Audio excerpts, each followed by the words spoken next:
আসসালামু আলাইকুম ওরহমতুল্লাহি ওবরাকাতুহু। আলহামদুলিল্লাহি রাব্বিল আলামিন ওয়াসসালাতু ওয়াসসালামু আলা আশরাফিল আমবিয়া ওয়াল মুরসালিন নবিয়িনা মুহাম্মাদিন ওয়া আলা আলিহি ওয়া আসহাবিহি ওয়া মান তাবিআহুম বিইহসান ইলা ইয়াউমিদ্দিন ওয়া বা'দ। সুপ্রিয় দর্শক, দিনী ভাই বোনেরা, আপনারা জানেন আমরা কিয়ামতের যেই বড় বড় আলামতগুলো রয়েছে সেগুলো নিয়ে আপনাদের সাথে ইতিমধ্যে কয়েকটি হালাকায় কয়েকটি আলোচনায় আপনাদের সাথে শেয়ার করে আসছি। আজকেও এই ধারাবাহিকতা আমরা ইনশাআল্লাহ তাআলা খুরুজুদ দাজ্জাল, দাজ্জালের আবির্ভাব, দাজ্জালের আগমন এই বিষয় নিয়ে যে কথা বলছিলাম এর শেষ দিকে আমরা এসে গিয়েছি। আর হয়তো দু একটি আলোচনা আমরা ইনশাআল্লাহ তাআলা এই বিষয়টি আপনাদের সাথে শেয়ার করব। বন্ধুগণ, আমরা এই বিষয়গুলো নিয়ে বিস্তারিত কেন আলোচনা করছি? এটি বিস্তারিত আলোচনার দাবি রাখে, কারণ এক্ষেত্রে বিশাল বিভ্রান্তি রয়েছে। আমরা যে বিস্তারিত কথাগুলো আলোচনা করেছি যাতে করে এ বিষয়ে আমাদের সন্দেহ সংশয় মোটেও না থাকে এবং আমরা খুবই স্বচ্ছ স্পষ্ট পরিচ্ছন্ন একটি আইডিয়া বা চিন্তা এ বিষয়ে আমরা গ্রহণ করতে পারি। আল্লাহ নবী সাল্লাল্লাহু আলাইহি ওয়াসাল্লাম এই জন্যই তো আমরা দেখতে পাই সহিহ বুখারী এবং মুসলিম হাদিসের মধ্যে নবী সাল্লাল্লাহু আলাইহি ওয়াসাল্লাম এভাবে তাহজির করেছেন, এভাবে দাজ্জালের ব্যাপারে নবী সাল্লাল্লাহু আলাইহি ওয়াসাল্লাম সতর্ক করেছেন। আনাস ইবনে মালিক রাদিয়াল্লাহু তাআলা বলেন যে মা মিন নাবিয়্যিন ইল্লা ওয়াকাদ আনযারা উম্মাতাহুল আ'ওয়ার আল কাযযাব। রাসূলুল্লাহ সাল্লাল্লাহু আলাইহি ওয়াসাল্লাম বলেন যে কোনো নবী ইতিপূর্বে অতিক্রম করে যায়নি। প্রত্যেক নবী যারা অতিক্রম করে গিয়েছে প্রত্যেকেই তার উম্মতকে, তার জাতিকে, তার সম্প্রদায়কে আল আ'ওয়ার আল কাযযাব, এই মিথ্যাবাদী দাজ্জাল এবং এই কানা এক চোখ বিশিষ্ট দাজ্জালের ফিতনা সম্পর্কে তাদেরকে সতর্ক করেছে, তাদেরকে জানিয়েছে, তাদেরকে এর থেকে বেঁচে থাকার জন্য সতর্ক করেছে। এরপরে রাসূলুল্লাহ সাল্লাল্লাহু আলাইহি ওয়াসাল্লাম যাতে করে আল আ'ওয়ারুল কাযযাব বললেই তো যথেষ্ট। আল আ'ওয়ার কানা লোককে বোঝায়, যার এক চোখ আছে আরেক চোখ নেই, এই লোককে আ'ওয়ার বলা হয় থাকে। আল কাযযাব যে মিথ্যাবাদী, মিথ্যা দাবি করবে, মিথ্যা মাবুদ দাবি করবে, মিথ্যা ইলাহ দাবি করবে। সে রুবিয়তের এমন কতগুলো খাওয়ারিক, এমন কতগুলো অলৌকিক অস্বাভাবিক ঘটনা দেখাবে যেগুলো দেখলেই একজন ব্যক্তি মনে করবে যে সম্ভবত এই আমার মাবুদ, এই আমার উপাস্য, এই আমার ইলাহ। ফলে আল্লাহ রাসূল সাল্লাল্লাহু আলাইহি ওয়াসাল্লাম বলেছেন যে নবীগণ তার ব্যাপারে এইভাবে সতর্ক করেছেন। তারপরেও রাসূলুল্লাহ সাল্লাল্লাহু আলাইহি ওয়াসাল্লাম যাতে এই বিষয়ে কোনো কনফিউশন না থাকে, আল্লাহ নবী সাল্লাল্লাহু আলাইহি ওয়াসাল্লাম ওই সহিহ বুখারী ও মুসলিম ওই হাদিসের মধ্যে নবী সাল্লাল্লাহু আলাইহি ওয়াসাল্লাম বলেন আলা ইন্নাহু আ'ওয়ার, জেনে রাখো, তোমরা ভালো করে জেনে রাখো, ইন্নাহু আ'ওয়ার, সে মানে কানা হবে, সে কানা হবে।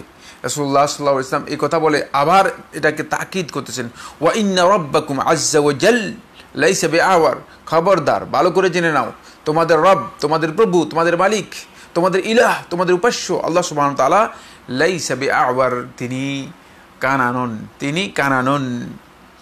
তাহলে বোঝা গেল কি, মানে সতর্কতার যত দিক আছে রাসূলুল্লাহ সাল্লাল্লাহু আলাইহি ওয়াসাল্লাম সবগুলো দিক আমাদের কাছে স্পষ্ট করে দিয়েছেন। এরপর বলতেছেন মাকতুবুন বাইনা আইনাইহি, তার দুই চোখের মাঝখানে, মানে দুই চোখ, এক চোখ তো থাকবে না, তারপরে দুই চোখের যেই খাসগুলো রয়েছে সেগুলোর মাঝখানে লেখা থাকবে, মানে কপালের উপর কাফারা, একেবারে কাফারা এভাবে লেখা থাকবে, যাতে করে একজন সাধারণ শিক্ষিত মানুষ যার পড়ালেখা নেই, অক্ষর জ্ঞান রয়েছে, সেও বুঝতে পারে যে সে কাফের। মানে এই জন্য তার কপালে, তার দুই চোখের মাঝে এই ধরনের লেখা থাকবে। আল্লাহ রাসূল সাল্লাল্লাহু আলাইহি ওয়াসাল্লাম স্পষ্ট করে এই বিষয়টি আমাদেরকে জানিয়ে দিয়ে গেছেন। আমার বন্ধুগণ, আমরা এখান থেকে বুঝতে পেরেছি যে দাজ্জালের ব্যাপারে প্রত্যেক নবী সতর্ক করেছেন। আমরা নিশ্চিত জানি উম্মতে মুহাম্মাদির মধ্যেই এই দাজ্জালের খুরুজ অথবা তার আত্মপ্রকাশ হবে। রাসূলুল্লাহ সাল্লাল্লাহু আলাইহি ওয়াসাল্লামের যে বক্তব্যগুলো রয়েছে সে বক্তব্য থেকে আমাদের কাছে স্পষ্ট হয়েছে যে আল্লাহ নবী সাল্লাল্লাহু আলাইহি ওয়াসাল্লাম বলেছেন দাজ্জালের আবির্ভাব হবে, দাজ্জালের প্রকাশ হবে এবং সেটি ফি আখিরিজ জামান, এবং কিয়ামতের আগে একেবারে শেষ সময় এই আবির্ভাবটুকু ঘটবে। যেহেতু আল্লাহ নবী সাল্লাল্লাহু আলাইহি ওয়াসাল্লাম ঈসা ইবনে মারইয়াম আলাইহিস সালাতু ওয়াস সালামের সাথেই নবী সাল্লাল্লাহু আলাইহি ইসলাম দাজ্জালের বিষয়টিকে সম্পৃক্ত করেছেন। কোনো সন্দেহ নেই ঈসা আলাইহিস সালাতু ওয়াস সালাম যে কিয়ামতের আগে আসবেন এ বিষয়ে আমরা কোরআনে কারীমের নির্দেশনার মাধ্যমে আমরা জানতে পেরেছি। তাই দাজ্জালের এই বিষয়টিও একেবারেই সত্য। তাই যারা দাজ্জালের বিষয় নিয়ে বিভিন্ন বিভ্রান্তি তৈরি করতেছেন তারা সত্যিকার অর্থে পথভ্রষ্ট এবং বিভ্রান্ত, এটা আমাদেরকে জানতে হবে। এরপরে আমার বন্ধুগণ আমরা বলেছি যে দাজ্জাল আমাদেরকে কিছু খাওয়ারেক, কিছু অস্বাভাবিক, অসাধারণ, অলৌকিক, যেগুলো কোনোভাবেই যুক্তিতে মিলবে না, যেগুলো মানুষের সাধ্যের বাইরে, এমন কিছু কাজ, এমন কিছু বিষয় দাজ্জাল আমাদের সামনে উপস্থাপন করবে, নিয়ে আসবে। এখান থেকে বোঝা যায় দাজ্জালের এমন তাকাহ, ইমকানিয়া হবে, এমন ক্ষমতা, এমন শক্তি হবে যে শক্তি আসলে সাধারণ মানুষের নয়, সাধারণ মানুষের হবে না, মানে এমন শক্তি তার হবে।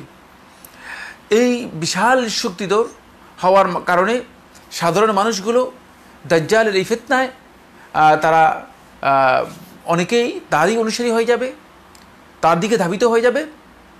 আর স্বাভাবিকভাবে যারা তার দিকে ধাবিত হবে না, দাজ্জাল তাদের উপর নির্যাতন করবে, তাদের উপর নিপীড়ন চালাবে, তাদেরকে কাউকে হত্যা করবে, কাউকে সে তার যেই জান্নাত রয়েছে, মানে সোকল যে জান্নাত সে তাদেরকে দেখাবে, সেই জান্নাতের মধ্যে দেবে। আবার কাউকে তার কাছে যে জাহান্নাম থাকবে সেই জাহান্নামে নিক্ষেপ করবে, যেটা আল্লাহ রাসূল সাল্লাল্লাহু আলাইহি ওয়াসাল্লাম হাদিসের মধ্যে বলে দিয়েছেন। সেটাই মূলত যে জাহান্নাম সে দেখাবে, সেটাই প্রকৃত জান্নাত হবে। সেখানে যে যাবে সে জান্নাতে যেতে পারবে, মানে দাজ্জালকে অস্বীকারী ব্যক্তি মূলত জান্নাতের পথে ধাবিত হতে পারবে।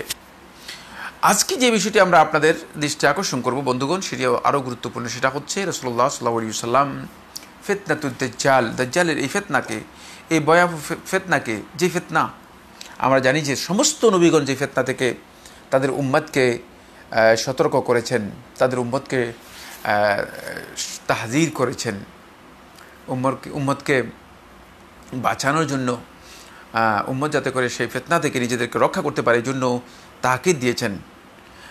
এমন একটি ভয়ঙ্কর একটি ফিতনা, যে ফিতনাকে আমি গত আলোচনার মধ্যে বলেছি ফিতনাতুদ দুনিয়া বলা হয়েছে, যে এই দুনিয়ার সবচেয়ে, মানে দুনিয়ার ফিতনা বলতে কমন এই ফিতনাটাকে বোঝানো হয় থাকে। বরং একাধিক সহিহ হাদিসের মধ্যে সাব্যস্ত হয়েছে রাসূলুল্লাহ সাল্লাল্লাহু আলাইহি ওয়াসাল্লাম থেকে, যে সাহাবায়ে কেরামগণ বলেছেন, আল্লাহ নবী সাল্লাল্লাহু আলাইহি ওয়াসাল্লাম বলেছেন যে মানে দুনিয়াতে এর চেয়ে বড় কোনো ফিতনা আর ইতিপূর্বে যায়নি। মুনজু খালাকাল্লাহু আদম ইলা কিয়ামিস সাআহ, আদম আলাইহিস সালাতু ওয়াস সালামকে সৃষ্টি করা হয়েছে যেদিন থেকে একেবারে কিয়ামত পর্যন্ত এত বড় ফিতনা আর মানুষ এত বড় ফিতনার কখনো মুখোমুখি হয়নি। ফলে এই ফিতনা থেকে বাঁচার জন্য নবী সাল্লাল্লাহু আলাইহি ওয়াসাল্লাম আমাদেরকে 5টি গুরুত্বপূর্ণ দিক নির্দেশনা দিয়েছেন। বন্ধুগণ, আজকে আমরা সেই 5টি গুরুত্বপূর্ণ দিক নির্দেশনা আমাদের রাসূলুল্লাহ সাল্লাল্লাহু আলাইহি ওয়াসাল্লামের কাছ থেকে নেওয়ার জন্য চেষ্টা করব। 1 নম্বর যে পয়েন্টটি সেটা হলো এই আত-তামাসসুক বিল ইসলাম ওয়াস-তাসাল্লুহু বিইসলাহিল ঈমান। আমাদেরকে ইসলামকে আঁকড়ে ধরতে হবে এবং ঈমানের যেই আমাদের হাতিয়ার রয়েছে এবং ঈমানের যেই শক্তি রয়েছে সেই শক্তিতে আমাদেরকে বলিয়ান হতে হবে।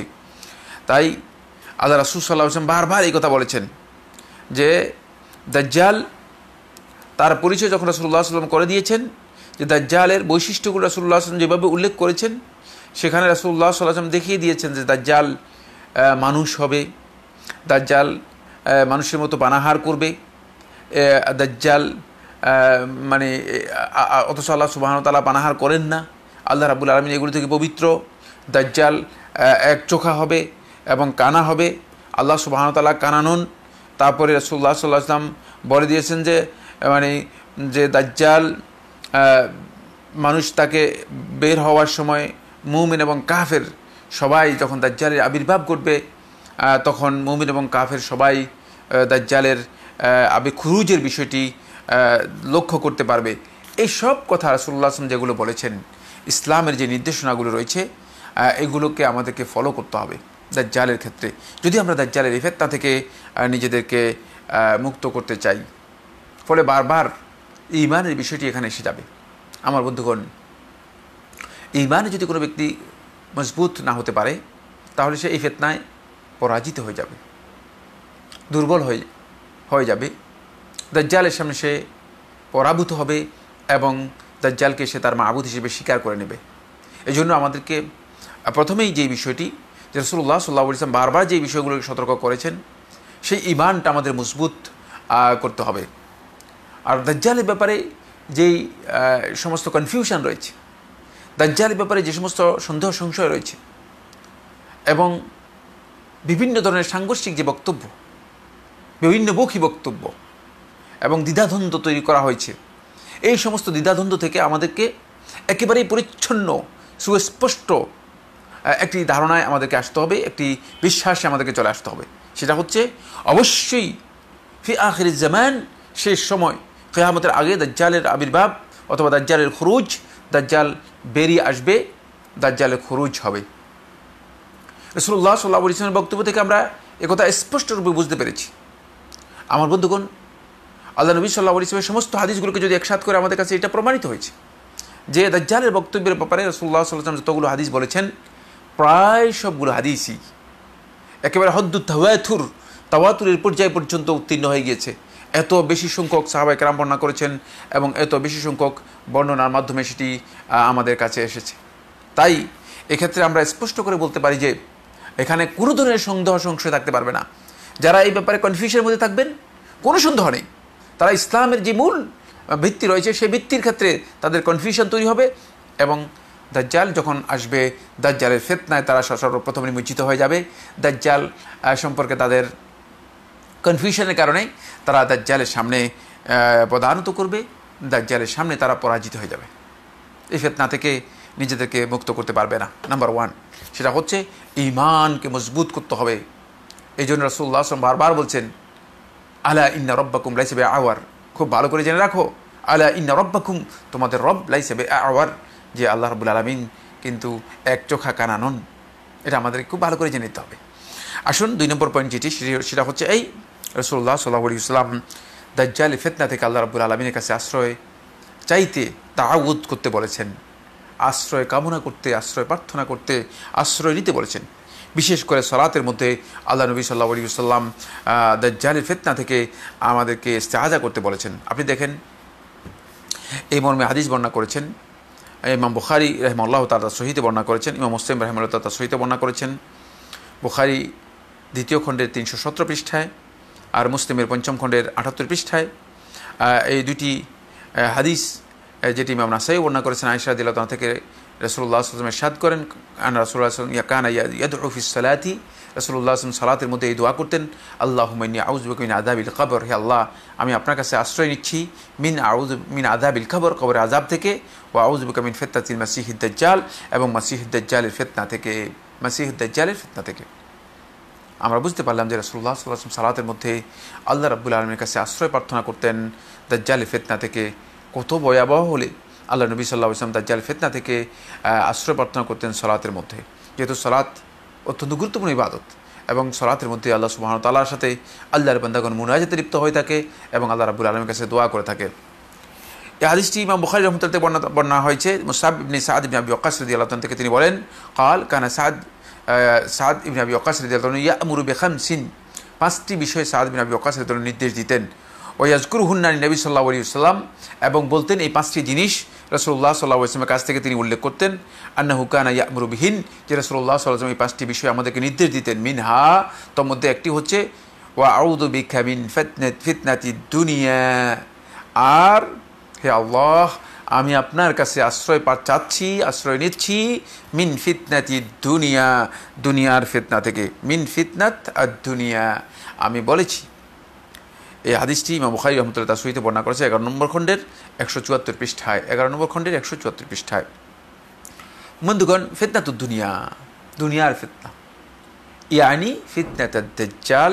ইমাম ইবনে হাজার আসকালানী রাহমাতুল্লাহ বলেন ফিতনাতুদ দুনিয়া দিয়ে এখানে ইশারা করা হয়েছে মানে দুনিয়ার সবচেয়ে আ'যামুল ফিতান আল ওয়াকিআতি ফিদ দুনিয়া, যে দুনিয়াতে সবচেয়ে বড় যে ফিতনাটি সংঘটিত হবে সেই ফিতনাকে ইঙ্গিত করা হয়েছে।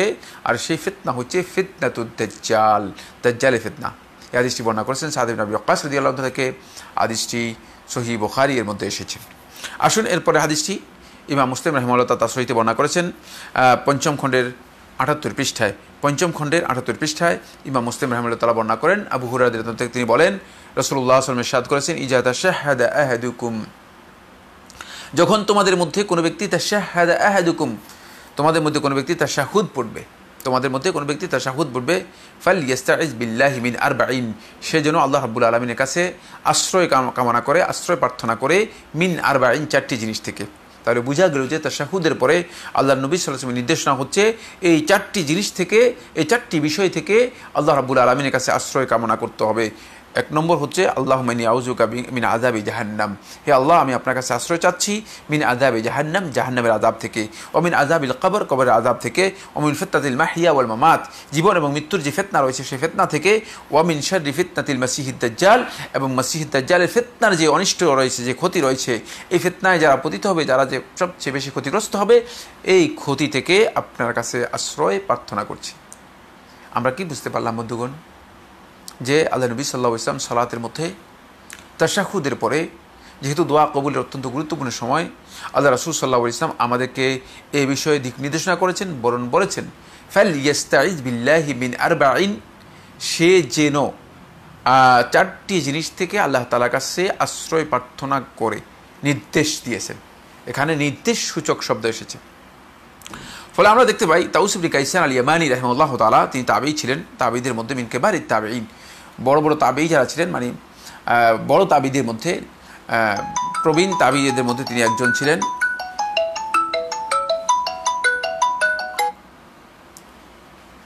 তিনি বড় তাবেঈদের মধ্যে একজন ছিলেন, তাউস ইবনে কাইসান আল ইয়ামানি। কানা ইয়া'মুরু ইবনাহু বি'আদাতি সলাতি ইযা লাম ইয়াকরা বিহাযা আদ-দুআ ফি সালাতিহি, তিনি তার সন্তানকে যদি সলাতের মধ্যে এই দোয়া, এই 4টি দোয়া না করত, এই ছেড়ে দিত, তাহলে তিনি তার সন্তানকে সলাত পুনরায় আদায় করতে নির্দেশ দিতেন, পুনরায় আদায় করতে নির্দেশ দিতেন। অর্থাৎ এত বেশি গুরুত্ব দিতেন যে আল্লাহ নবী সাল্লাল্লাহু আলাইহি ওয়াসাল্লাম এই 4টি বিষয় থেকে আল্লাহ রাব্বুল আলামিনের কাছে আশ্রয় প্রার্থনা করার জন্য আল্লাহ রাসূল সাল্লাল্লাহু আলাইহি ওয়াসাল্লাম নির্দেশ দিয়েছেন। ফলে এটাকে তাউস ইবনে কাইসান রাহিমাহুল্লাহ তাআলা তিনি মানে সলাতের মধ্যে ওয়াজিব মনে করতেন। ইচ্ছাকৃতভাবে যদি কেউ তরক করে তাহলে তার সালাত হবে না, এই ধরনের ফতোয়া বা এই ধরনের বক্তব্য দিতেন। ফলে হাযা দালিলুন আলা হিসসিস সালাফি আলা তালিমি আবনাইহিম হাযা দুআ, এখান থেকে যদিও আমরা এটাকে ওয়াজিব বলবো না, তবে এর মাধ্যমে এই কথা আমাদের কাছে স্পষ্ট হয়, প্রমাণিত হয় যে সালফে সালিহিনগণ তাদের সন্তানদেরকে এই দোয়া শিক্ষার ব্যাপারে অত্যন্ত গুরুত্ব দিতেন, অনেক বেশি উদ্বুদ্ধ করতেন, যাতে করে এই দোয়া শিখে নেওয়ার জন্য। আল্লাহুম্মা ইন্নী আউযুবিকা মিন আযাবি জাহান্নাম ওয়া মিন আযাবিল কবর ওয়া মিন ফিতনাতিল মাহইয়া ওয়াল মামাত ওয়া মিন ফিতনাতি আল মাসিহিদ দাজ্জাল। বন্ধুগণ, আমরা অনেক কঠিন দোয়া নয়, আমরা সবাই শিখে নিই এবং সলাতের মধ্যে নিয়মিত এই দোয়া পড়ার আমরা চেষ্টা করে থাকি। ইমাম সাফারিনি রাহিমাহুল্লাহ তাআলা তিনি তার কিতাবের মধ্যে উল্লেখ করেন, লাওয়ামিউল আনওয়ার আল বাহিয়ার মধ্যে, লাওয়ামি আল আনওয়ার আল বাহিয়ার মধ্যে 2য় খণ্ডের 106 থেকে 107 পৃষ্ঠায় তিনি উল্লেখ করেন, ইমাম সাফারিনি রাহিমাহুল্লাহ তাআলা বলেন, প্রত্যেকটি আলেমের উচিত হচ্ছে যে সে দাজ্জালের এই যে হাদিসগুলো, যেগুলো আল্লাহ নবী সাল্লাল্লাহু আলাইহি ওয়াসাল্লামের কাছ থেকে সুস্পষ্ট মুতাওয়াতির সনদে প্রায় বর্ণিত হয়েছে, এগুলো তাদের সন্তান, তাদের স্ত্রী এবং সাধারণ মানুষদের মধ্যে চর্চা করবে, আলোচনা করবে। তার কারণ হচ্ছে এই বিষয়গুলো যদি আলোচনা না হয়, দাজ্জালের আগমন যখন ঘটে যাবে, দাজ্জালের আবির্ভাব যখন হয়ে যাবে, তখন আর আলোচনা করার সুযোগ থাকবে না, তখন মানুষগুলো সেটি ভুলে যাবে। কারণ দাজ্জালের আগমনের আগে এমন অবস্থা হবে যে তার কথাগুলো আলোচনা করার জন্য আর সুযোগ মানুষের থাকবে না, মানুষ বিস্তৃত হয়ে যাবে। এই হাদিসগুলো এক পর্যায়ে মানুষের কাছে বিস্তৃত হয়ে যাবে। বিস্তৃত হওয়ার কারণ কি, সেগুলো আমরা ইনশাআল্লাহ তাআলা আগামী আলোচনার মধ্যে আপনাদের কাছে স্পষ্ট করার জন্য চেষ্টা করব। দাজ্জালের এই ঘটনাগুলোকে কেন মানুষের কাছ থেকে বিস্তৃত হয়ে যাবে, আলোচনায় আসবে না। তাই ইমাম সাফারিনি রাহমাতুল্লাহ আলাইহি লাওয়ামিউল আনওয়ারের মধ্যে স্পষ্ট করে এই বিষয়টি বলছেন যে এটা হচ্ছে সবচেয়ে বড় গুরুত্বপূর্ণ বিষয়, যে আমাদের মেম্বরগুলোতে, আমাদের সন্তানদের কাছে, আমাদের পরিবার পরিজনের কাছে, আমাদের জনপদে এই বিষয়গুলো চর্চা হবে, যাতে করে আল্লাহ নবী সাল্লাল্লাহু আলাইহি ওয়াসাল্লামের এই হাদিসগুলো আমরা স্পষ্ট করতে পারি, কারণ তিনি একেবারে এই বক্তব্যের শেষ কথায় তিনি বলছেন যে, কারণ আমাদের এই জমানায় ফিতনা এমনভাবে মানুষের রন্ধ্রে রন্ধ্রে, মানুষের রগরেশায়, মানুষের শিরা উপশিরায় এমনভাবে ফিতনা মানে প্রবিষ্ট হয়ে যাচ্ছে, দাখিল হয়ে যাচ্ছে, যে মানুষ বিভিন্ন ধরনের পরীক্ষা, বিভিন্ন ধরনের চক্রান্ত এবং ষড়যন্ত্রের মুখোমুখি হচ্ছে। ফলে সুন্নাতের যেই মৌলিক নির্দেশনাগুলো সেগুলো আস্তে আস্তে করে মানুষের কাছ থেকে বিস্তৃত এবং উঠে যাচ্ছে, বরং এক পর্যায়ে এগুলো বিস্তৃত হতে হতে এমন এক সময় আসবে যে সময় সুন্নত যেগুলো আছে সেগুলো বেদাতের মতো হয়ে যাবে মানুষের কাছে, অনেকটা বর্তমানেও কাছাকাছি। আর বেদাত যেগুলো আছে সেগুলো সুন্নাতে পরিণত হয়ে যাবে। বেদাতকে মানুষ শরীয়ত মনে করে অত্যন্ত মর্যাদার সাথে বেদাতকে অনুসরণ করবে। আর এই অবস্থায় তখন এই দাজ্জালের যেই সতর্ক করার বক্তব্য সেগুলো মানুষের কাছে আর আসবে না। এই জন্য যতদিন পর্যন্ত মানুষের কাছে এই কথাগুলো এস্টাবলিশড হবে ততদিন পর্যন্ত মানুষ দাজ্জালের ব্যাপারে সতর্ক থাকবে, এবং মানুষের কাছে এই চর্চা অব্যাহত থাকলে মানুষ এই ফিতনা থেকে নিজেদেরকে মুক্ত রাখার জন্য চেষ্টা করবে। আমার বন্ধুগণ, তাহলে দ্বিতীয় যে পয়েন্টটি আমরা আলোচনা করলাম সেটা হচ্ছে এই দাজ্জালের ফিতনা থেকে বাঁচার জন্য আল্লাহ নবী সাল্লাল্লাহু আলাইহি ওয়াসাল্লাম আমাদেরকে আল্লাহ রাব্বুল আলামিনের কাছে ইস্তেআজা করতে বলেছেন। সেই ইস্তেআজা রাসূলুল্লাহ সাল্লাল্লাহু আলাইহি ওয়াসাল্লাম যে কোনো সময় করতে পারেন আপনি, আল্লাহ নবী সাল্লাল্লাহু আলাইহি ওয়াসাল্লাম বক্তব্য থেকে বোঝা যায়। কিন্তু বিশেষত রাসূলুল্লাহ সাল্লাল্লাহু আলাইহি ওয়াসাল্লাম সালাতের মধ্যে করতে বলেছেন, যেহেতু সালাতের মধ্যে বিশেষ গুরুত্বপূর্ণ কিছু সময় রয়েছে যে সময় আল্লাহ সুবহানাহু ওয়া তাআলা আল্লাহর বান্দাদের দোয়াগুলো কবুল করে থাকেন। এই জন্য সে সময় আমরা বেশি বেশি করে দোয়া করব। 3 নম্বর যে পয়েন্টটি বন্ধুগণ, সেটি হলো সূরাতুল কাহফের কিছু আয়াত মুখস্থ করে নেওয়া। কেউ কেউ বলেছেন ফাওয়াতিহ সূরাতুল কাহফ, মানে সূরাতুল কাহফের প্রথম যে 10 আয়াত রয়েছে। কেউ কেউ বলেছেন সূরাতুল কাহফের প্রথম 10 আয়াত অথবা শেষের দিকে 10 আয়াত মুখস্থ করে নেওয়া। এটাকে আল্লাহ নবী সাল্লাল্লাহু আলাইহি ওয়াসাল্লাম অত্যন্ত গুরুত্ব দিয়েছেন। দাজ্জাল ফিতনা থেকে বাঁচার জন্য রাসূলুল্লাহ সাল্লাল্লাহু আলাইহি ওয়াসাল্লাম এটাকে খুবই গুরুত্ব আরোপ করেছেন। আমরা দেখতে পাই এই হাদিসটি ইমাম মুসলিম রাহিমাহুল্লাহ তার সহিতে বর্ণনা করেছেন। 18 খণ্ডের 65 পৃষ্ঠায় ইমাম মুসলিম রাহিমাহুল্লাহ তাআলা বর্ণনা করেন নওয়াস ইবনে সামাআন রাদিয়াল্লাহু তাআলা থেকে। নওয়াস ইবনে সামাআন রাদিয়াল্লাহু তাআলা বর্ণনা করেন লম্বা একটি হাদিসের মধ্যে, সেখানে রয়েছে মান আদরাকাহু মিনকুম, তোমাদের মধ্যে যে মানে দাজ্জালের এই সময় পাবে, দাজ্জালের এই অবস্থার মুখোমুখি হবে, ফাল ইয়াকরা আলাইহি ফাওয়াতিহ সূরাতুল কাহফ, সে যেন সূরাতুল কাহফের প্রথম অংশগুলো সে যেন তার মুখোমুখি হওয়ার আগেই এগুলো যেন তেলাওয়াত করে নেয়, এগুলো যেন সে পড়ে নেয়। এগুলো পড়লে সে এই ফিতনা থেকে নিজেকে রক্ষা করতে পারবে। মুসলিমের আরেকটি রিওয়ায়াত এই হাদিসটি বর্ণনা করছে আবু দারদা রাদিয়াল্লাহু তাআলা, তিনি বলেন নবী সাল্লাল্লাহু আলাইহি ওয়াসাল্লাম ইরশাদ করেছেন মান হাফিজা 10 আয়াতি মিন সূরাতিল কাহফ, যে ব্যক্তি সূরাতুল কাহফের প্রথম 10 আয়াত মুখস্থ করলো, উসিমা মিনাদ দাজ্জাল আই মিন ফিতনাতিহি, সে দাজ্জালের ফিতনা থেকে নিজেকে রক্ষা করতে পারবে বা তাকে রক্ষা করা হবে দাজ্জালের ফিতনা থেকে। বন্ধুগণ, 10টি আয়াত অনেক বেশি কঠিন নয়। সূরাতুল কাহফের প্রথম 10টি আয়াত আমরা মুখস্থ করে নিতে পারি, তাহলে আমরা এর মাধ্যমে দাজ্জালের এই ভয়াবহ ফিতনা, যে ফিতনার কথা রাসূলুল্লাহ সাল্লাল্লাহু আলাইহি ওয়াসাল্লাম বলেছেন যে ফিতনাতুদ দুনিয়া, এই বিশাল দুনিয়ার ফিতনা থেকে আমরা নিজেদেরকে হেফাজত করতে পারবো, নিজেদেরকে রক্ষা করতে পারবো। قال মুসলিম রাহজাত আল-কুশাইরি রাহিমাহুল্লাহ তাআলা বলেন قال শু'বাহ, মানে শু'বা বলতেছেন বর্ণনাকারীদের মধ্যে শু'বাতুল হাজ্জাজ রাহিমাহুল্লাহ তাআলা, তিনি বর্ণনা করেন মিন আখিরিল কাহফ, কোন কোন riwayat-এর মধ্যে এসেছে কোন কোন riwayat-এর মধ্যে মিন আউয়াল সূরাতিল কাহফ, কোন কোন riwayat-এর মধ্যে মিন আখির আল কাহফ, আখির সূরাতিল কাহফ। قال হাম্মাম, বর্ণনাকারী মধ্যে হাম্মাম বলেন মিন আউয়ালিল কাহফ, আউয়ালুল কাহফ।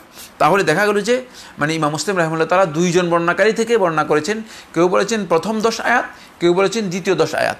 তাহলে দুইটাকে সমন্বয় করতে গেলে আমরা যদি দেখি যে প্রথম 10 আয়াত যদি মুখস্থ করেন আর শেষের 10 আয়াত মুখস্থ করেন, তাহলে আপনি মানে নিশ্চিত হলেন যে কোনো সন্দেহ নেই দাজ্জালের যে ফিতনা রয়েছে সেই ফিতনা থেকে আপনি নিজেকে মুক্ত করতে পারবেন। এই প্রসঙ্গে শারহু মুসলিমের মধ্যে ইমাম নবী রহমতুল্লাহ আলাইহি ষষ্ঠ খণ্ডের 93 পৃষ্ঠায় বলেন, ষষ্ঠ খণ্ডের 93 পৃষ্ঠায় বলেন, কাল নবী রাহিমাহুল্লাহ তাআলা, ইমাম নবী বলেন, সাবাবু যালিকা, এর মূল কারণ হচ্ছে মাফি আউয়ালিহা মিনাল আজাইব ওয়াল আয়াত। কারণ এর শুরুতেই, সূরাতুল কাহফের শুরুতে যদি আমরা দেখতে পাবো যে এখানে আল্লাহ সুবহানাহু ওয়া তাআলা অনেক অস্বাভাবিক ঘটনার কথা উল্লেখ করেছেন এবং অনেক নিদর্শনের কথা উল্লেখ করেছেন। ফামান তাদাব্বারাহা, যে ব্যক্তি এগুলো যথাযথভাবে উপলব্ধি করতে পারবে, এগুলোকে বোঝার জন্য চেষ্টা করবে, লাম ইয়াফতাতিন বিদ-দাজ্জাল, দাজ্জালের ফিতনা সে নিপতিত হবে না, দাজ্জালের ফিতনা তাকে আক্রান্ত করবে না, কারণ তার ঈমান মজবুত হয়ে যাবে। ওয়াকাযালিকা আখিরুহা কাউলুহু তাআলা, অনুরূপভাবে তার শেষ আয়াতগুলোর মধ্যে আফা হাসিবাল্লাযীনা কাফারু ওয়া ইয়াত্তাখিযু, এখান থেকে শুরু করে শেষ সূরা কাহফের 102 আয়াত থেকে শুরু করে শেষ পর্যন্ত এই আয়াতগুলোর মধ্যেও আল্লাহ সুবহানাহু ওয়া তাআলা এমন কিছু কথা বলেছেন যে এখান থেকে বোঝা যায় আমার বন্ধুগণ যে এগুলো যদি কেউ যথাযথভাবে উপলব্ধি করে তাহলে সে দাজ্জালের এই ফিতনায় সে কনফিউজড হবে না, সংশয় বা সন্দেহে পতিত হবে না। আরেকটি কথা রাসূলুল্লাহ সাল্লাল্লাহু আলাইহি ওয়াসাল্লাম আমার বন্ধুগণ বলে দিয়েছেন সূরাতুল কাহফের ফজিলতের ব্যাপারে। আমরা যখন দেখতে পাবো যে সূরাতুল কাহফটা একটি অত্যন্ত গুরুত্বপূর্ণ ফজিলতমন্দ, মানে ফজিলতপূর্ণ, মর্যাদাপূর্ণ একটি সূরা। সূরাতুল কাহফের বিশেষত্ব রাসূলুল্লাহ সাল্লাল্লাহু আলাইহি ওয়াসাল্লাম এভাবে বর্ণনা করেছেন যে ইয়াউমুল জুমআতে যদি কেউ সূরাতুল কাহফকে তেলাওয়াত করে তাহলে তাকে ওই 2 জুমআর মাঝখানে পুরা সপ্তাহে তার জন্য আল্লাহ সুবহানাহু ওয়া তাআলা আলোকবর্তিকা তার জন্য দিয়ে দেন। ফলে সে ভ্রষ্টতা, বিভ্রান্তি, অন্ধকারাচ্ছন্ন অবস্থা থেকে বা মানে সাংঘর্ষিক অবস্থা থেকে নিজেকে একেবারেই পরিচ্ছন্ন, পরিষ্কার একটি আবহে নিজেকে এস্টাবলিশ করতে পারবে, রাখতে পারবে। এই হাদিসটি বর্ণনা করেছেন হাকিম তাল মুস্তাদরাকের মধ্যে 2য় খণ্ডে 368 পৃষ্ঠায়, এবং হাকিম এই হাদিসটিকে সনদের দিক থেকে সহিহুল ইসনাদ বলেছেন এবং বুখারী বা মুসলিমের শর্ত অনুযায়ী বলেছেন ইমাম বুখারী বা মুসলিম রাহমাতুল্লাহ শর্ত অনুযায়ী হাদিসটি বর্ণিত হয়েছে, কিন্তু তারা তাদের সহিতে বর্ণনা করেননি। আবু সাঈদ খুদরি রাদিয়াল্লাহু আনহু তিনি বলেন, নবী সাল্লাল্লাহু আলাইহি ওয়াসাল্লাম ইরশাদ করেছেন, ইন্না মান ক্বারা সূরাতুল কাহফি ইয়াউমাল জুমআহ, যে ব্যক্তি জুমার দিনে সূরাতুল কাহফ পড়ল, আদা আলাহু মিনান নূরি মা বাইনাল জুমআতাইনি, 2 জুমার মাঝখানে আল্লাহ সুবহানাহু ওয়া তাআলা আলো দিয়ে তার জন্য আলোকিত করে দেন, নূর দিয়ে তার জন্য পুরাটাই ফোকাস করে দেন, আলোকিত করে দেন। তাহলে বোঝা গেল যে ইয়াউমুল জুমআতে সূরাতুল কাহফের তিলাওয়াত করার অন্যতম একটি ফজিলত রয়ে গিয়েছে। সেই ফজিলতের সাথে এটাও আমাদের কাছে স্পষ্ট হয়েছে, যার জন্য আল্লাহ সুবহানাহু ওয়া তাআলা নূর দিয়ে দিবেন, আলো দিয়ে দিবেন, তাহলে কোনোভাবেই কোনো প্রকার বিভ্রান্তি, কোনো প্রকার অন্ধকারাচ্ছন্ন অবস্থা তাকে পাবে না। সবচেয়ে বড় অন্ধকার হচ্ছে আমার বন্ধুগণ ফিতনার অন্ধকার। ফিতনা এমন একটি ভয়ঙ্কর অন্ধকার যে অন্ধকারে কোনো ব্যক্তি কোনটি হক, কোনটি বাতিল, কোনটি সত্য, কোনটি মিথ্যা, কোনটি করবে, কোনটি করবে না, এইগুলোর মধ্যে পার্থক্য করতে পারবে না। তাই এই হাদিসের নির্দেশনা থেকে আমরা বুঝতে পেরেছি যদি আলো পেয়ে যাই তাহলে আমরা সেখান থেকে, সেই ফিতনা থেকে আমরা হেফাজত নিজেদেরকে করতে পারবো। এই কারণে রাসূলুল্লাহ সাল্লাল্লাহু আলাইহি ওয়াসাল্লাম সূরাতুল কাহফের এত বেশি গুরুত্ব দিয়েছেন। সূরাতুল কাহফের প্রথম 10টি আয়াতকে আল্লাহ নবী সাল্লাল্লাহু আলাইহি ওয়াসাল্লাম মুখস্থ করতে বলেছেন। বন্ধুগণ, 4 নম্বর যে পয়েন্টটি সেটা হচ্ছে আল ফিরারু মিনাদ দাজ্জাল ওয়া ইবতিআদ মিনহু, দাজ্জালের কাছ থেকে নিজেকে, যখন দাজ্জালের আগমনের কথা, আবির্ভাবের কথা শুনবে, দাজ্জাল বের হয়েছে এটি প্রমাণিত হবে, তখন সরে যাওয়ার জন্য চেষ্টা করবে, দূরে থাকার জন্য চেষ্টা করবে। তার কারণ হচ্ছে দাজ্জাল এত বেশি তাকাত নিয়ে আসবে যেগুলো লাইসাত হিয়া তাকাত বাশারিয়া, যেগুলো মানবিক শক্তি নয়, একজন মানুষের যে শক্তি রয়েছে সেই শক্তি নয়, বাল হিয়া তাকাতুন শাইতানিয়া, এটি শয়তানের তাকাত, মানে যেগুলো মা ফাওকা আত-তাকাতিল বাশারিয়া, মানুষের যে শক্তি রয়েছে, মানুষের যে পাওয়ার রয়েছে, মানুষের যে ক্ষমতা রয়েছে এর চেয়ে অনেক ঊর্ধ্বে, সকল দিক থেকে সে অনেক বেশি ক্ষমতা নিয়ে আসবে। তার ক্ষমতার বিষয়টি আল্লাহ রাসূল সাল্লাল্লাহু আলাইহি ওয়াসাল্লাম যেভাবে বর্ণনা করেছেন সেখান থেকে বোঝা যায় তাকে এমন একটি ক্ষমতা, মানে এমন একটি ক্ষমতা দর হবে যে ক্ষমতাটুকু স্বাভাবিক মানুষের ক্ষমতা নয়। হতে পারে যে মানে শয়তানের ক্ষমতা, অথবা শয়তানের যারা জিনদের মধ্যে শয়তানের যারা অনুসারী রয়েছে তাদের ক্ষমতা, এই ধরনের ক্ষমতা তার মধ্যে, মানে এই ধরনের ক্ষমতা থাকবে। তাই এই ক্ষেত্রে যদি সত্যিকার তার কাছ থেকে দূরে না থাকা হয়, তাহলে তার কাছে গেলে কোনো না কোনোভাবে যদি ঈমানের দুর্বলতা এসে যায়, তাহলে অবশ্যই তিনি দাজ্জালের অনুসারী হয়ে যাবে, দাজ্জালের ফিতনা থেকে নিজেকে মুক্ত করতে পারবে না। ফলে আল্লাহ রাসূল সাল্লাল্লাহু আলাইহি ওয়াসাল্লাম দাজ্জালের ব্যাপারে স্পষ্ট করে এই কথা বলে দিয়েছেন বন্ধুগণ, সেটা হচ্ছে এই যে দাজ্জাল যদি আবির্ভাব হয় তোমরা জানতে পারো, তাহলে তোমরা কিন্তু একটি কাজ করবে, সেটা হচ্ছে অবশ্যই তোমরা দাজ্জাল থেকে দূরে সরে থাকার জন্য যথাসম্ভব দূরে সরে থাকবে। এই হাদিসটি বর্ণনা করেছেন আহমদ ইবনে হাম্বল রাহমাতুল্লাহ তার মুসনাদের মধ্যে। আমরা ফাতুর রাব্বানির সাথে 24 খণ্ডের 74 পৃষ্ঠায় দেখতে পাবো। আবু দাউদ তার সুনানের মধ্যে বর্ণনা করেছেন 11 নম্বর খণ্ডের 242 পৃষ্ঠায়। হাকিম তার মুস্তাদরাকের মধ্যে বর্ণনা করেছেন 14 খণ্ডের 531 পৃষ্ঠায়। আবু দাহমা থেকে বর্ণিত, আবু দাহমা আল বসরি রাহিমাহুল্লাহ তাআলা তিনি বর্ণনা করেন, তিনি বলেন, সামি'তু ইমরান ইবনে হুসাইন ইউহাদ্দিসু। ইমরান ইবনে হুসাইন রাদিয়াল্লাহু তাআলা আনহুকে, তিনি সাহাবী ছিলেন। ইমরান ইবনে হুসাইন রাদিয়াল্লাহু তাআলা আনহু তিনি সাহাবী ছিলেন। ইমরান ইবনে হুসাইন রাদিয়াল্লাহু তাআলা আনহুকে আমি হাদিস বর্ণনা করতে শুনেছি। তিনি বলেন, ক্বালা রাসূলুল্লাহ সাল্লাল্লাহু আলাইহি ওয়াসাল্লাম, রাসূলুল্লাহ সাল্লাল্লাহু আলাইহি ওয়াসাল্লাম বলেছেন, মান সামি'a বিদ-দাজ্জালি, যে দাজ্জালের খবর শুনতে পাবে, দাজ্জালের আবির্ভাবের কথা যার কানে যাবে, যে দাজ্জাল বেরিয়ে গেছে, দাজ্জালকে যে বন্দী করে রাখা হয়েছে, সেই বন্দী থেকে দাজ্জাল বেরিয়ে পড়েছে, দাজ্জাল এসে গিয়েছে, দাজ্জালের আবির্ভাব হয়ে গিয়েছে, ফালইয়ানআ আনহু, সে যেন সেই দাজ্জাল থেকে দূরে সরে থাকে। ফালইয়াবতাইদ আনহু, ফালইয়ানআ আনহু এর অর্থ হচ্ছে ফালইয়াবতাইদ আনহু, সে যেন দাজ্জাল থেকে নিজেকে দূরে সরিয়ে রাখে, কাছেও যেন না যায়। আমরা তো যখন খবর শুনি যে দাজ্জাল এর কথা শোনা যাচ্ছে, এখন যে সমস্ত মিথ্যুক দাজ্জাল, মিথ্যাবাদী দাজ্জালের দাজ্জাল আর কি, দাজ্জালের মধ্যে যারা দাজ্জাল হিসেবে আসতেছে, দাজ্জাল দাবি করে, মিথ্যা দাবি করে যারা দাজ্জাল হিসেবে আসতেছে, তাদের যখন আমরা খবর শুনি কৌতূহলী হই। কি কৌতূহল হচ্ছে এই যে আমরা অনেকেই দেখতে চাই। খবরদার, এত উৎসুক হওয়ার কোনো দরকার নেই।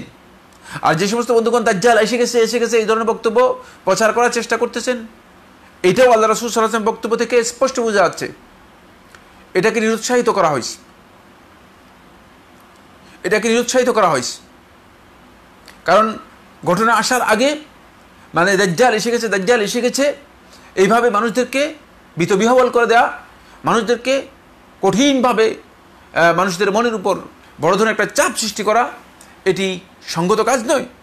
বরং যখনই এসে যাবে তখন কাজ একটাই, সেটা হচ্ছে ফালইয়ানআ আনহু, তার কাছ থেকে নিজেকে দূরে সরিয়ে রাখবে। ওয়াল্লাহি, আল্লাহর কসম, ইন্না রাজুলা ইয়াতিহি, তার কাছে যে একজন ব্যক্তি তার কাছে আসবে, ওয়া হুয়া ইয়াহসাবু আন্নাহু মুমিন, সে একেবারে কনফার্ম, সে ঈমানদার, তার ঈমান আছে, সে ধারণা করে যে সব ইয়াহসাবু এর অর্থ এখানে হচ্ছে ইয়ালামু, সে ইয়ালামু জানে, নিশ্চিত জানে, আন্নাহু মুমিন, সে ঈমানদার। জানা সত্ত্বেও যখন দাজ্জালের কাছে আসবে, ফায়াতবাউহু, দাজ্জালের এই অলৌকিক অসাধারণ ঘটনাগুলো যখন দেখবে, প্রত্যক্ষ করবে, ফায়াতবাউহু, ঈমানের কথা হারিয়ে যাবে, পরাজয় হয়ে যাবে। ঈমানদার ব্যক্তি ঈমান খুঁয়ে ফেলবে। ফায়াতবাউহু, সে দাজ্জালের অনুসরণ করে বসবে। মিম্মা ইয়াবআসু বিহি মিনাশ শুবুহাত, কারণ সে এত সংশয় সন্দেহ, এত স্বাভাবিক ঘটনা দেখাবে, এই সন্দেহ সংশয়ের সামনে এমন কাজ করবে, এগুলোর সামনে সে টিকতে পারবে না। তাহলে বোঝা গেল কি? যদি দূরে থাকতে পারলে তাহলে আপনি এই ফিতনা থেকে কি করতে পারবেন? নিজেকে মুক্ত রাখতে পারবেন, এই ফিতনা থেকে নিজেকে মুক্ত রাখতে পারবেন। আমার বন্ধুগণ, 4 নম্বর পয়েন্ট, 5 নম্বর যে পয়েন্টটি, সেটা হলো আল্লাহ নবী সাল্লাল্লাহু আলাইহি ওয়াসাল্লাম আরেকটি বিষয় বলেছেন, সেটা হলো সুকনা আল মদিনা ওয়া সুকনা মক্কা, যদি সম্ভব হয় মক্কা এবং মদিনাতে বসবাস করা। এমনি একটি পরিস্থিতিতে দাজ্জালের এই কঠিন ফিতনা, যেটা গোটা বিশ্বকে গোটা বিশ্ব সভ্যতাকে তথা মানব সভ্যতাকে একেবারেই মেসাকার করে দেবে, একেবারেই বিভ্রান্ত পথভ্রষ্ট করে দেবে। সবাই হেদায়েত থেকে, ঈমান থেকে এমন এক পর্যায়ে চলে যাবে যে তারা হয়তো মনে করবে যে মানে দাজ্জাল, এ তো দাজ্জাল নয়, এ তো স্বয়ং তাদের ইলাহ যে অবতরণ হয়ে চলে এসেছে পৃথিবীর মধ্যে, এখনই জান্নাত এবং জাহান্নামের ফয়সালা হয়ে যাচ্ছে। এমন একটি কঠিন সময় আল্লাহ রাসূল সাল্লাল্লাহু আলাইহি ওয়াসাল্লাম বলেছেন যে উত্তম হচ্ছে যেটা, সেটা হলো মক্কা অথবা মদিনাতে কী করতে হবে, বসবাস করার জন্য চেষ্টা করবে যদি কার পক্ষে সম্ভব হয়। কারণ রাসূলুল্লাহ সাল্লাল্লাহু আলাইহি ওয়াসাল্লাম হাদিসের মধ্যে বলেছেন যে হাজিহি তয়বা, হাজিহি তয়বা, হাজিহি তয়বা, এটা হচ্ছে মদিনা, এটা হচ্ছে মদিনা, এটা হচ্ছে মদিনা। এখানে মক্কা এবং মদিনাতে দাজ্জাল প্রবেশ করতে পারবে না। তাই তার ফিতনা থেকে বাঁচার জন্য আল্লাহ রাসূল সাল্লাল্লাহু আলাইহি ওয়াসাল্লাম আরেকটি বিষয় আমাদেরকে প্রেসক্রাইব করেছেন, সেটা হচ্ছে সম্ভব হলে মক্কা এবং মদিনাতে বসবাস করা। আমার বন্ধুগণ, ফিতনার এই কঠিন সময়েও একটি বিষয় আমাদেরকে ইঙ্গিত করে, সেটা হচ্ছে এই, গোটা পৃথিবী যখন ফিতনার মাধ্যমে অন্ধকারাচ্ছন্ন হয়ে যাবে, গোটা পৃথিবীতে যখন ফিতনা এত ব্যাপকভাবে প্রসার লাভ করবে যে মানুষ অন্ধকারের মধ্যে দিশেহারা হয়ে হাবুডুবু খাবে, কোনটি হক কোনটি বাতিল এটি বুঝতে পারবে না। বক্তব্য সাংঘর্ষিক, আলোচনা সাংঘর্ষিক, কথাবার্তা ধান্দিক, শুধু মানুষ মানে হক এবং বাতিলের বড় ধরনের সংমিশ্রণ হয়ে গিয়েছে। এমনি একটি অবস্থাতেও মক্কা এবং মদিনা এই দুটিকে আল্লাহ সুবহানাহু ওয়া তাআলা হেফাজত করবেন। তাই আমরা কিন্তু একটি বিষয়ে খেয়াল রাখতে পারি, সেটা হচ্ছে এই মক্কা এবং মদিনার অনুসরণের ব্যাপারে আমরা যেন একটু দৃঢ় হই। মক্কা এবং মদিনার আলেম যারা রয়েছেন তাদের ঈমান এবং ইলমের বিষয়টি নিয়ে আমরা একটু বিবেচনা করি, কারণ তারা হকের উপর প্রতিষ্ঠিত থাকবেন একেবারে শেষ মোমেন্ট পর্যন্ত, কিয়ামতের আগ মুহূর্ত পর্যন্ত হকের উপরে তারা প্রতিষ্ঠিত থাকবেন। তাই তাদের এই হকের উপর প্রতিষ্ঠিত থাকার বিষয়টিকে সামনে রেখে যেন আমরা হকের বিষয়ে সিদ্ধান্ত নেওয়ার জন্য চেষ্টা করি। অন্যথায় আমরা হক থেকে অনেক দূরে ছিটকে পড়ব, অনেক দূরে আমরা সরে যেতে পারি। এই বিষয়টি আমাদেরকে বোঝার জন্য চেষ্টা করতে হবে। আমার বন্ধুগণ, এরপরে আমরা যে পয়েন্টটি আপনাদের সামনে আলোচনা করব সেই পয়েন্টটি হচ্ছে, অনেকে একটি প্রশ্ন উত্থাপন করেন। সেই প্রশ্নটি হচ্ছে যে কোরআন কারীমের মধ্যে দাজ্জালের বিষয়টি আল্লাহ সুবহানাহু ওয়া তাআলা উল্লেখ করেননি। কোরআনের মধ্যে দাজ্জালের বিষয়টি না থাকার কারণে সর্বপ্রথম মুতাজিলা সম্প্রদায় দাজ্জালের বিষয়টিকে একেবারে ইগনোর করেছে, উপেক্ষা করে শেষ পর্যন্ত অস্বীকার করেছে। কোরআনী ফিরকার বর্তমান সময়ে যারা কাজ করছে তারা সবাই দাজ্জালের বক্তব্যকে ফুললি কমপ্লিটলি অস্বীকার করেছে। আল্লাহ রাসূল সাল্লাল্লাহু আলাইহি ওয়াসাল্লামের যে হাদিসগুলো রয়েছে হাদিসগুলোকে সবগুলোকে অস্বীকার করে বসেছে। তাদের বক্তব্য হচ্ছে একটাই, সেটা হলো এই, যেহেতু কোরআনে কারীমের মধ্যে দাজ্জালের বিষয়টি নিয়ে আলোচনা আসেনি, তাই তাদের একটি প্রশ্ন, সেটা হলো এই, দাজ্জালের এই বিষয়টি আসলে বিতর্কিত। আসলে কি ব্যাপারটি এমন, নাকি কোরআনে কারীমের মধ্যে দাজ্জালের বিষয়ে ইঙ্গিত দেওয়া আছে? এটাও আমাদেরকে জানতে হবে। অনেকে হয়তো মনে করে থাকেন যে দাজ্জালের বিষয়ে কোনো বক্তব্য বা ইঙ্গিত নেই। কোরআনে কারীম এখানে আল্লাহ সুবহানাহু ওয়া তাআলা ইঙ্গিত দিয়েছেন, কিন্তু সব বিষয়ে এক্সপ্লেইন করেননি। আমরা যদি কোরআনে কারীমের সূরাতুল আনআমের 158 নম্বর আয়াত পড়ি তাহলে আমাদের কাছে একটি বিষয় স্পষ্ট হবে। সূরাতুল আনআমের 158 নম্বর আয়াত, আবার আপনাদেরকে বলছি, সূরাতুল আনআমের 158 নম্বর আয়াত পড়ে নেবেন। আল্লাহ সুবহানাহু ওয়া তাআলা ইরশাদ করেন, ইয়াউমা ইয়াতি বা'দু আয়াতি রাব্বিক, ইয়াউমা সেদিন, ইয়াতি আসবে, বা'দু আয়াতি রাব্বিকা আপনার রবের সুস্পষ্ট নিদর্শনগুলো থেকে কিছু কতক, কিছু কিছু নিদর্শন। এই কিছু কিছু নিদর্শনগুলো কি, সেটাই হচ্ছে এখানে। এরপরে আল্লাহ তাআলা বলছেন, লা ইয়ানফাউ নাফসান ঈমানুহা, তখন কোনো ব্যক্তির ঈমান, নতুনভাবে ঈমান গ্রহণ করা আর তার কোনো উপকারে আসবে না। লাম তাকুন আমানাত মিন ক্বাবলু, যে ব্যক্তি ইতিপূর্বে আর ঈমান আনেনি, ঈমান গ্রহণ করেনি। আও কাসাবাত ফি ঈমানিহা খাইরা, অথবা নিজের ঈমানের মধ্যে কোনো কল্যাণকর কোনো কাজ করতে পারেনি, অর্জন করতে পারেনি, কোনো ভালো অর্জন করতে পারেনি। অর্থাৎ এরপরে আসলে ঈমান আর তার কি হবে না, কোনো কাজে লাগবে না। এখানে বাযু আয়াতি রাব্বিক, যে আপনার রবের যে কিছু আয়াত যেগুলো সেদিন আসবে, এই আয়াতগুলো সম্পর্কে জুমহুর আহলুত তাফসীরগণ উল্লেখ করেছেন। তারা বলেছেন এই আয়াতগুলো বলতে বোঝানো হয়েছে আদ-দাজ্জাল তুলুউশ শামসি মিন মাগরিবিহা ওয়াদ-দাব্বাহ, যে দাজ্জালের আবির্ভাব হবে এবং পশ্চিম দিক থেকে সূর্য উদিত হবে, ওয়াদ-দাব্বাহ আর খুরুজুদ দাব্বাতি মিনাল আরদি, পৃথিবী থেকে একটি ভিন্ন জাতির এটাকে কি বলা হয় থেকে প্রাণী অথবা জন্তু কীভাবে আবির্ভাব আসবে, যে জন্তু সরাসরি মানুষের সাথে কথা বলবে। তাহলে এখান থেকে আমরা বুঝতে পেরেছি এই আয়াতের তাফসীরটি যদি আমাদের কাছে স্পষ্ট হয়ে যায়, দাজ্জালের বিষয়ে কোরআনে কারীমের মধ্যে ইঙ্গিত রয়েছে। একটু দেখুন, এই মর্মে হাদিস বর্ণনা করেছেন ইমাম মুসলিম রাহিমাহুল্লাহ তার সহিতে, ইমাম তিরমিজি বর্ণনা করেছেন তার সুনানের মধ্যে, সহিহ মুসলিমের 2য় খণ্ডের 195 পৃষ্ঠা, সুনান তিরমিজি এর মধ্যে 8ম খণ্ডের 449 পৃষ্ঠার মধ্যে আবি হুরায়রা রাদিয়াল্লাহু আনহু বর্ণিত, তিনি বলেন রাসূলুল্লাহ সাল্লাল্লাহু আলাইহি ওয়াসাল্লাম ইরশাদ করেছেন, সালাসুন, 3টি জিনিস, ইজা খরাজনা লা ইয়ানফাউ নাফসান ঈমানুহা লাম তাকুন আমানাত মিন ক্বাবলু আও কাসাবাত ফি ঈমানিহা খায়রা। একেবারে সরাসরি আয়াতের তাফসীর আল্লাহ রাসূল সাল্লাল্লাহু আলাইহি ওয়াসাল্লাম করতেছেন, 3টি জিনিস যখন বেরিয়ে আসবে, প্রকাশ হয়ে যাবে, তখন কোনো ব্যক্তির ঈমান, যেই ব্যক্তি ইতিপূর্বে ঈমান গ্রহণ করেনি অথবা তার ঈমানে কোনো ধরনের ভালো কাজ করেনি, তার ঈমান আর কাজে আসবে না, কোনো ভালো কাজ করার মতো তার কি থাকবে না, অবকাশ সুযোগ থাকবে না।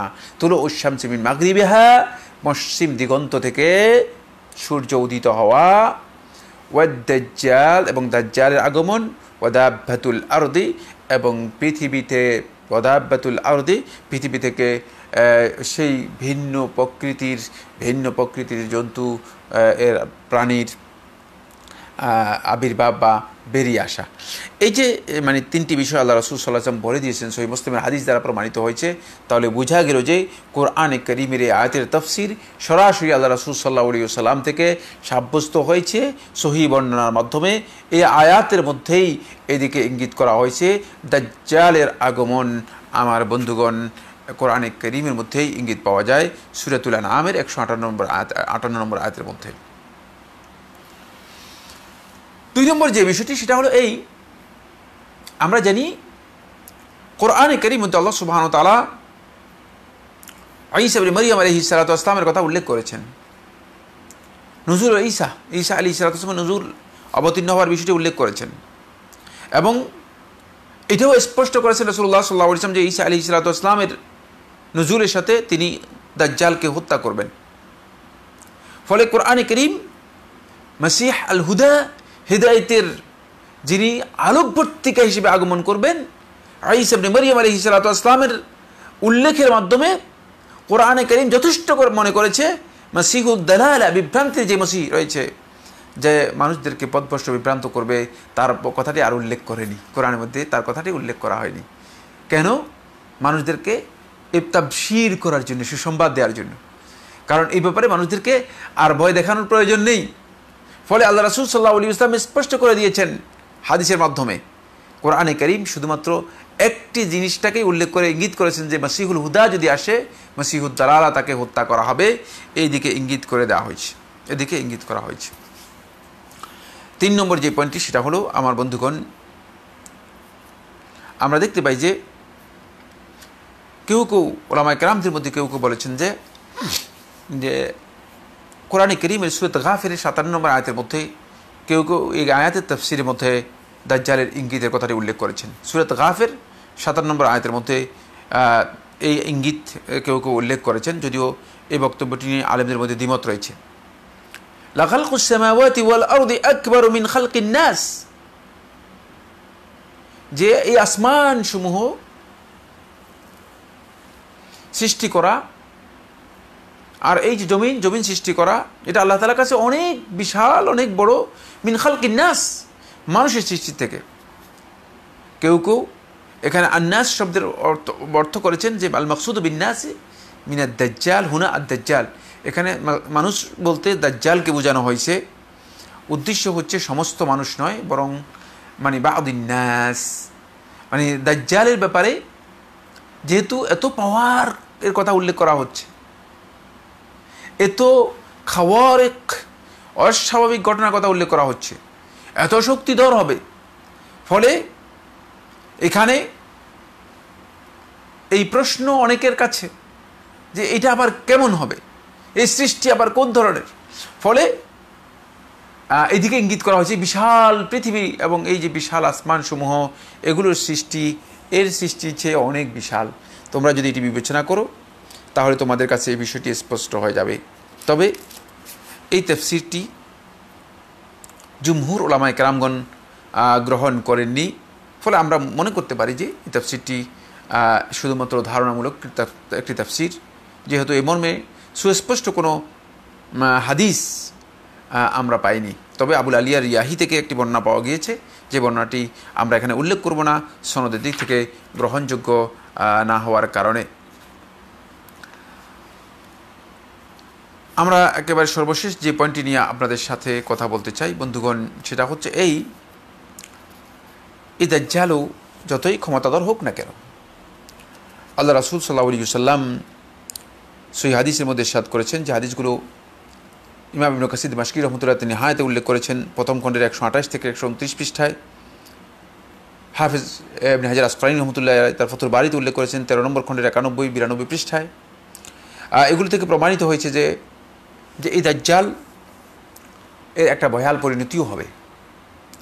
সর্বশেষ ঈসা ইবনে মরিয়ম আলাইহিস সালাতু ওয়াস সালাম যখন আগমন হবে, ঈসা ইবনে মরিয়ম আলাইহিস সালাতু ওয়াস সালাম তখন তার অবতরণ হওয়ার পর তিনি সরাসরি আসমান থেকে অবতীর্ণ হবেন। দামেস্কের পূর্ব মিনারায় তার অবতরণ হবে। বাব লুদ নামক দামেস্কের যেই বাইতুল মাকদেসের যেই জায়গাটি রয়েছে, সেই জায়গায় ঈসা ইবনে মরিয়ম আলাইহিস সালাতু ওয়াস সালাম অবতরণ করবেন। তখন দাজ্জাল যখন ঈসা আলাইহিস সালাম অবতীর্ণ হচ্ছেন, তখন দাজ্জাল বাইতুল মুকাদ্দাসের দিকে আগমন করার জন্য চেষ্টা করবে। ঈসা আলাইহিস সালামের অবতরণ যখন দাজ্জাল দেখতে পাবে, তখন দাজ্জাল ঈসা আলাইহিস সালামের ভয়ে ভীত-বিহ্বল হবে। এমন অবস্থায় ইয়ানমাউ, কোন কোন রাওয়ায়াতের মধ্যে সে যাবা কামা ইয়াযুবুল মিলহু, একেবারেই হয়ে যাবে, মিশে যাবে। যেমনিভাবে লবণ পানির মতো হয়ে যায়, ঠিক এইভাবে গলে যাবে, একেবারেই গলে যাবে। লবণের মতো যেভাবে গলে যায়, ঠিক এইভাবেই গলে যাবে, এইভাবে মিশে যাবে। ফায়াকুল লাহু ঈসা ইবনে মরিয়ম আলাইহিস সালাতু ওয়াস সালাম, ঈসা ইবনে মরিয়ম আলাইহিস সালাতু ওয়াস সালাম তাকে লক্ষ্য করে বলবে, ইন্না লি ফিকা দারবাতান লান তাফুতানি, আমি তোমাকে একটা আঘাত করার আমাকে ক্ষমতা দেওয়া হয়েছে, এর আগে তুমি মরতে পারবে না। ফায়াতাদারাকুহু ঈসা আলাইহিস সালাতু ওয়াস সালাম, ঈসা আলাইহিস সালাতু ওয়াস সালাম তাকে পাবে। ফায়াকতুলুহু বিহিরবাতিহি, ঈসা আলাইহিস সালাতু ওয়াস সালাম তার যেই ধারালো অস্ত্র হাতে থাকবে, সেই অস্ত্র দিয়ে ঈসা আলাইহিস সালাতু ওয়াস সালাম তাকে হত্যা করবে, তার উপর আঘাত হানবে। এবং ওয়ানহাজিমু আতবাআহু, দাজ্জালের যারা অনুসারী আছে তাদেরকে পরাজিত করবে। ফায়াতবাউহুল মুমিনুন, আর মুমিনগণ ঈসা আলাইহিস সালাতু ওয়াস সালাম অনুসরণ করবে। ফায়াকতুলুনাহুম, এবং দাজ্জাল অনুসারীদের সাথে তারা যুদ্ধে লিপ্ত হবে। তখনই শুরু হবে একেবারে সর্বশেষ যুদ্ধ, যেটা ইহুদিদের সাথে সর্বশেষ যুদ্ধ হবে। এবং দাজ্জাল অনুসারী যারা হবে তারা বেশিরভাগই আমার বন্ধুগণ ইহুদি হবে, যেটা আমরা ইতিপূর্বেও বলেছি, আল্লাহ রাসূল সাল্লাল্লাহু আলাইহি ওয়াসাল্লামের সুস্পষ্ট হাদিস দ্বারাও প্রমাণিত হয়েছে। এখানেই দাজ্জালের শেষ হয়ে যাবে। তাহলে এখান থেকে আমরা বুঝতে পেরেছি দাজ্জালের এই বিশাল ক্ষমতা, শেষ পর্যন্ত ঈসা আলাইহিস সালাতু ওয়াস সালামের হাতে দাজ্জাল নিহত হবে এবং দাজ্জালের অনুসারীরা শেষ পর্যন্ত পরাজিত হবে। ঈসা আলাইহিস সালাতু ওয়াস সালাম তারপরে ঈসা আলাইহিস সালাতু ওয়াস সালাম পৃথিবীতে থাকবেন। ঈসা আলাইহিস সালাতু ওয়াস সালাম পৃথিবীতে, আমরা জানি যে ঈসা আলাইহিস সালাতু ওয়াস সালাম দীর্ঘ সময়, সেটা কেউ কেউ বলেছেন 7 বছর, কেউ কেউ বলেছেন আরও বেশি, সে বিষয়ে ততদিন পর্যন্ত ঈসা আলাইহিস সালাতু ওয়াস সালাম থাকবেন। তারপরে ঈসা আলাইহিস সালাতু ওয়াস সালামের মৃত্যু হবে। ঈসা আলাইহিস সালামের মৃত্যুর মাধ্যমে মানে এই যে একটি মানে কিয়ামতের আগের যেই মৌলিক যে ঘটনা প্রবাহ, দাজ্জালের সাথে সম্পৃক্ত সেটা পরিসমাপ্তি ঘটবে। এই পরিসমাপ্তির শেষ পাঠ হচ্ছে ঈসা আলাইহিস সালাতু ওয়াস সালাম, আর শুরুর পাঠ হচ্ছে খুরুজুদ দাজ্জাল। শেষ পাঠটাকে কোরআনে কারীমের মধ্যে বেশি হাইলাইট করা হয়েছে এই জন্য, যেহেতু এটি ঈমানের সাথে সম্পৃক্ত, যেহেতু এটা তাবশীর, ঈমানদারদের জন্য সুসংবাদের সাথে সম্পৃক্ত। এই জন্য আল্লাহ সুবহানাহু ওয়া তাআলা এই বিষয়টিকে কোরআনে কারীমের মধ্যে বেশি হাইলাইট করেছেন। আর প্রথম পাঠটি যেহেতু ফিতনা, এই জন্য আল্লাহ সুবহানাহু ওয়া তাআলা শুধুমাত্র ইঙ্গিত দিয়েছেন। আল্লাহ সুবহানাহু ওয়া তাআলা আমাদেরকে বিষয়গুলো বুঝার, উপলব্ধি করার তৌফিক দান করুন। এর মাধ্যমে আমরা ইনশাআল্লাহ তাআলা খুরুজুদ দাজ্জালের আর একটি পার্ট নিয়ে কথা বলবো, মানে ইনশাআল্লাহ তাআলা। আল্লাহ সুবহানাহু ওয়া তাআলা আমাদের সবাইকে, আপনাদেরকে এই বিষয়গুলো উপলব্ধি করার তৌফিক দান করুন। আমরা যাব আজকের আলোচনায়। যদি কোনো প্রশ্ন থাকে আমরা প্রশ্নের যে উত্তর রয়েছে সেগুলো দেওয়ার জন্য চেষ্টা করব। আল্লাহ সুবহানাহু ওয়া তাআলা আমাদের সবাইকে দাজ্জালের ব্যাপারে আমরা যে বিষয়গুলো জেনেছি, দাজ্জালে যে কঠিন ফিতনা রয়েছে, সেই ফিতনা থেকে আমাদেরকে বাঁচার এবং নিজেদেরকে রক্ষা করার তৌফিক দান করুন। না, আমাদের কাছে কোনো প্রশ্ন নেই, সুতরাং আমরা আজকে আর আপনাদের সাথে এখানেই শেষ করছি। ওয়া আখিরু দাওয়ানা আলহামদুলিল্লাহি রাব্বিল আলামিন। ওয়াসসালামু আলাইকুম ওয়া রাহমাতুল্লাহি ওয়া বারাকাতুহু।